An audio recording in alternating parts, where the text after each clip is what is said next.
Good morning. আমি চলে এসেছি সুস্মিতা। আর আমাকে আমার ড্রেস দেখে অনেকেই বুঝে গেছো নিশ্চয়ই। তাও আমি একটা ছোট্ট তোমাদের জন্য ভিডিও বানালাম, তোমাদের সাথে কিছু শেয়ার করার জন্য। তো আমি আগের ভিডিওতে বলেছিলাম অনেকবার যে বাবা অসুস্থ। তো আজকে বাবা নেই আমাদের সাথে, আমাদের ছেড়ে চলে গেছে।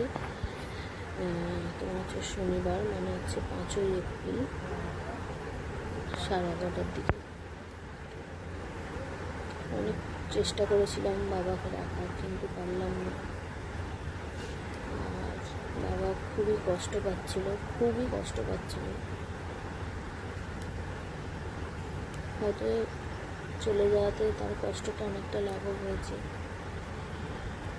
এটা আমাদের মেনে নিতে হবে। অনেক দিন ধরে হসপিটালে ভর্তি ছিল, অনেক দিন, 1 মাসের কাছাকাছি। তো আমি যখনই হসপিটালে যেতাম বাবাকে জিজ্ঞাসা করতাম কোথায় কষ্ট হচ্ছে তোমার, তখন বাবা বলতো আমি ঠিক আছি, কোনো কষ্ট হচ্ছে না।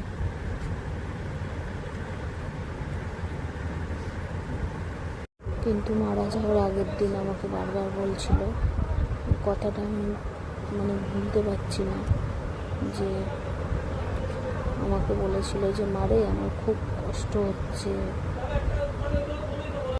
খুবই কষ্ট পাচ্ছিল বাবা। ওই কষ্ট চোখে দেখা যায় না। আমরা অনেক কষ্ট পাচ্ছি ঠিক, কিন্তু আমাদের কষ্টের থেকে বাবা যে কষ্ট পাচ্ছিল তা থেকে তো অন্তত রিলিফ পেলো। আমাদের যেটা মেনে নিতেই হবে। তবুও আমার থেকে কিষানের তো খুবই কষ্ট হচ্ছে, কারণ তার নিজের বাবা, আমি জানি না কষ্টটা বুঝি। অনেকটাই ভেঙে পড়েছে।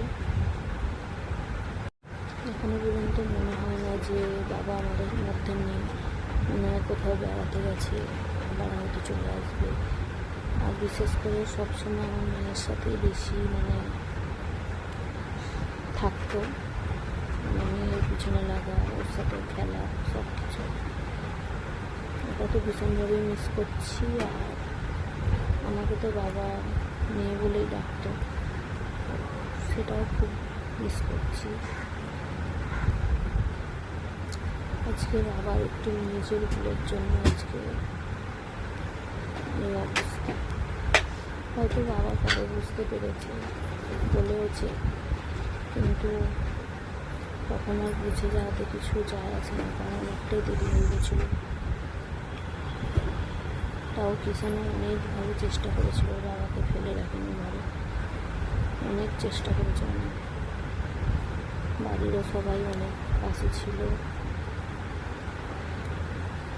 সবাই মিলেই চেষ্টা করেছে, কিন্তু পারল না বাবাকে ফিরিয়ে আনতে।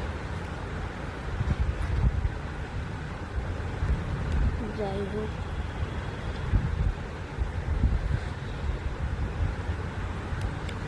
আমরা এখন তার শান্তি কামনা করি, যেখানেই থাক বাবা ভালো থাক। আর উপর থেকে নিশ্চয়ই আমাদের দেখতে পাচ্ছে, আমাদের আশীর্বাদ করবে। তোমরাও বাবার শান্তি কামনা করো।